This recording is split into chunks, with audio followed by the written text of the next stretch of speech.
Hi hello, ഇന്ന് potato stuff ചെയ്ത ഒരു ചപ്പാത്തിയാണ്. പൊറോട്ട എന്നും വേണമെങ്കിൽ പറയാം. അതാണ് തയ്യാറാക്കുന്നത്. അതിനായിട്ട് ചപ്പാത്തിക്കുള്ള മാവ് കുഴച്ച് വെച്ചിട്ടുണ്ട്. പൊട്ടറ്റോ ഒന്നുകിൽ വേവിച്ചെടുക്കാം, അല്ലെങ്കിൽ പുഴുങ്ങിയെടുക്കാവുന്നതാണ്. ഇന്ന് കട്ട് ചെയ്ത് അത് വേവിച്ചെടുക്കാനാണ്. അതിലേക്ക് മഞ്ഞൾപ്പൊടി ഉപ്പും 1/4 ടീസ്പൂൺ വീതം ഇട്ടു. വെള്ളം ഒഴിച്ചു കൊടുത്തിട്ടുണ്ട്. അത് വേവിച്ച് വെച്ചു. ഇനി അതൊന്ന് മാഷ് ചെയ്തെടുക്കണം. പാൻ അടുപ്പത്ത് വെച്ച് ചൂടാക്കി ഓയിലൊഴിച്ച് ഇഞ്ചിയും വെളുത്തുള്ളി അരിഞ്ഞതിട്ടു. ഇനി അതിലേക്ക് ഒരു വലിയ സവാള ചെറുതായി അരിഞ്ഞത് ചേർക്കാം. ഒരു പച്ചമുളകും ചെറുതായി അരിഞ്ഞ് ചേർത്തിട്ടുണ്ട്. അതൊന്ന് ഇളക്കി കൊടുത്ത് ഒന്ന് വഴറ്റിയെടുക്കണം. അതിലേക്ക് 1/2 ടീസ്പൂൺ ഉപ്പ് ചേർക്കാം. ഇനി സവാളയൊക്കെ ഒന്ന് സോഫ്റ്റ് ആകുന്നത് വരെ വഴറ്റിയെടുക്കാം.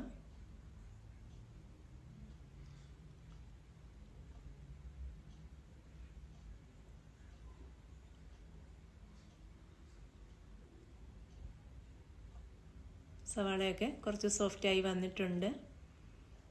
ഇനി അതിലേക്ക് 1/4 ടീസ്പൂൺ മഞ്ഞൾപ്പൊടി ചേർക്കാം. 3/4 ടീസ്പൂൺ മുളക് പൊടി, 1/2 ടീസ്പൂൺ ഗരം മസാല പൊടിച്ചത് ചേർത്തു. ഇനി ഒന്ന് ഇളക്കി കൊടുത്ത് ആ പൊടിയൊക്കെ ഒന്ന് വഴറ്റിയെടുക്കാം.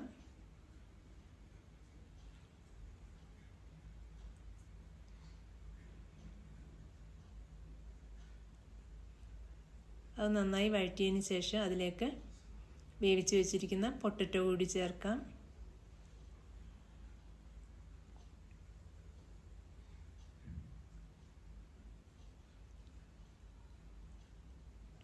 പൊട്ടറ്റോയും ചേർത്തു.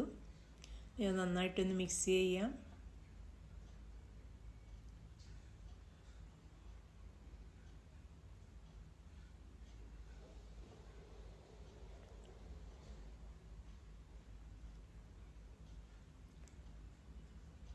അത് മിക്സ് ചെയ്തെടുത്തു.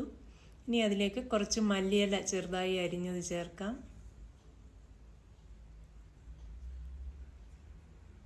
അതും ഇനിയൊന്ന് നന്നായിട്ട് ഇളക്കിയെടുക്കണം.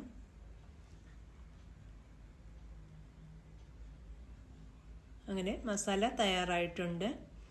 ഇനിയും അത് ചപ്പാത്തിക്ക് പരത്തിയെടുക്കണം. പല രീതിയിൽ പരത്തിയെടുക്കും.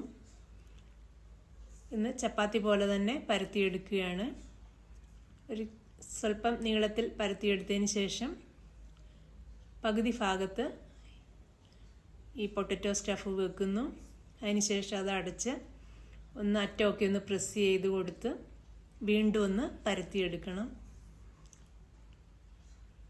അറ്റമൊക്കെ ഒന്ന് പ്രസ് ചെയ്ത് കൊടുത്തു. ഇനി കുറച്ച് പൊടി അതിലിട്ട് ഒന്നുകൂടി പരത്തിയെടുക്കാം.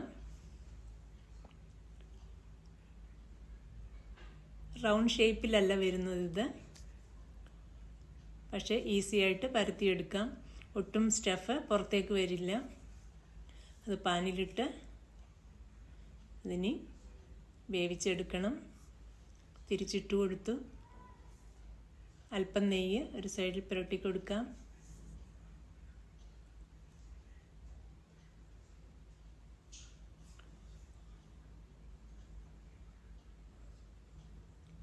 ഇനി അത് തിരിച്ചിട്ട് കൊടുക്കാം. ആ സൈഡിലും കുറച്ച് നെയ്യ് പുരട്ടി കൊടുക്കാം.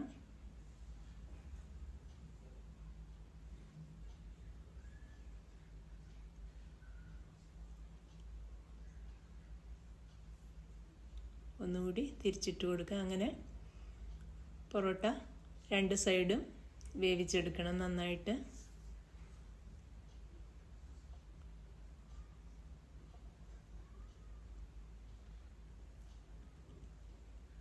ഒരെണ്ണം റെഡിയായിട്ടുണ്ട്. ബാക്കി അതുപോലെ തന്നെ റെഡിയാക്കി എടുക്കാം. അതും റെഡിയായിട്ടുണ്ട്. ഈ വീഡിയോ എല്ലാവർക്കും ഇഷ്ടമായി എന്ന് കരുതുന്നു. വീഡിയോ കാണുന്നതിനും സപ്പോർട്ട് ചെയ്യുന്നതിനും എല്ലാവരോടും ഒരുപാട് താങ്ക്സ്.